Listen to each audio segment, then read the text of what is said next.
আমার দুপুরি মা বুড়ে মানুষ, তাকে না খাওয়ায় তোমাদেরকে আমি আগে দিতে পারি না। কথা কোন ঠিক না ঠিক? আমার ভাইজান এমন সময় যুবকটা কে করলেন, দুধের বাটি হাতে নিয়ে ওই বুড়ো মার নিকটে চলে যায়। যায় দেখেন ওনার মাটা ঘুমিয়ে গেছেন। ওনার মা যখন ঘুমিয়ে যায় বন্ধু,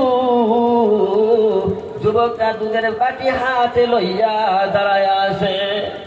সকালবেলা যখন আসসালাতু খায়রুম মিনান নাওম মুয়াজ্জিন আযান দিয়ে দেয় বন্ধু, এমন সময় মা জননী চেতন পায়ে দেখে আমার বাচ্চা দুধের বাটি হাতে লইয়া দাঁড়ায় আছে।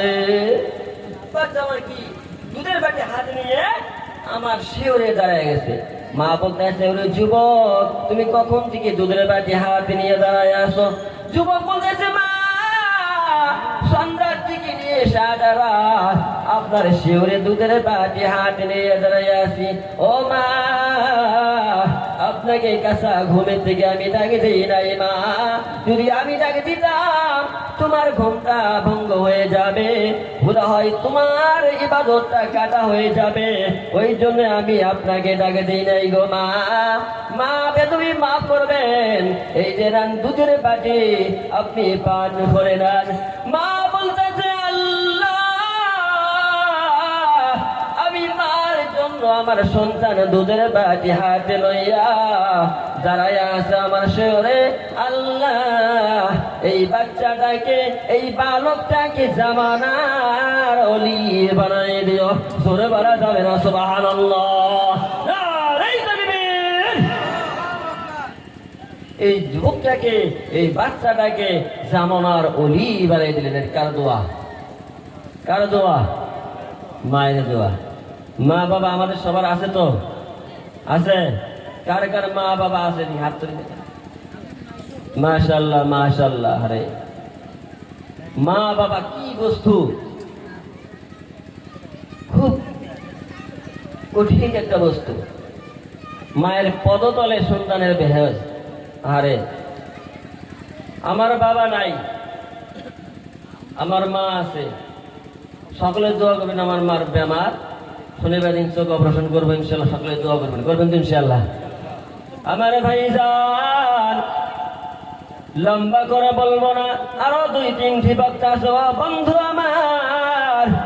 আমি কি এবারত বলেছিলাম, ওয়ালা তাকরাবা হাযিহি আশ-শাজারাতা ফাতাকুনা মিনাল যালিমিন। জোরে বলা যাবে না আল্লাহু আকবার? আমার বন্ধু হযরত আদম আলাইহিস সালামকে যখন জান্নাতের মধ্যে রাখা হলো, হযরত মা হাওয়া আলাইহিস সালামকে যখন জান্নাতের মধ্যে রাখা হলো, ও ভাইজান, এবার মানবের রূপ সাজিয়া, মানবের গঠন সাজিয়া শয়তান ইবলিস মনে মনে চিন্তা করে, এই দুইজন লোককে কেমন করে ধোঁকা দেওয়া যায়, এই দুজন লোককে কেমন করে মানে বুদ্ধি দিয়ে জান্নাত থেকে বাহির করে দেওয়া হয়।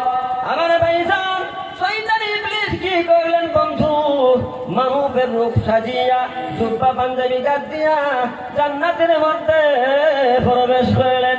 ও ভাইজান, জান্নাতের মধ্যে একটি গাছ আছে, ওই গাছের তলে বসে গেলেন, কি যেন বলে আর গুনগুন গুন করে গান গায় আর কান্দে। এমন সময় হযরত মা হাওয়া আলাইহিস সালাম ওই সম্মুখে যাইতেছিলেন। কে রে বালক, তুমি কি যেন বলো আর কান্দ, তোমার পরিচয়টা কি, তোমার বিষয়টা কি, বলো বলো বলো। শয়তান ইবলিস বলতেছে, মা কি করব, কি করে বলবো মনের দুঃখ, কি করে বলবো মনের জ্বালা। যদি আপনি আমার সাথে ওয়াদা করে নেন, তাহলে আমি তো আপনাকে সমস্ত কথা খুলে বলবো। যদি আপনি আমার সাথে ওয়াদা করেন, তাহলে আপনার সমস্ত, আমি আপনার হুকুম মানবো, তাহলে আমি বলবো।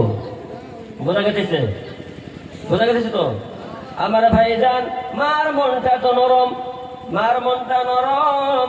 অল্প কথাই মায়ে বুঝে নিলেন। হ্যাঁ ঠিক আছে, বলো, তোমার কথা আমি মানবো। ওই ইবলিস বলতেছে রে মা, এই যে একটি ফল, এই ফলটা তুমিও খাবা আর তোমার স্বামীকেও খাওয়াইবা। এই ফলটা যদি তোমরা দুইজনে ভক্ষণ করে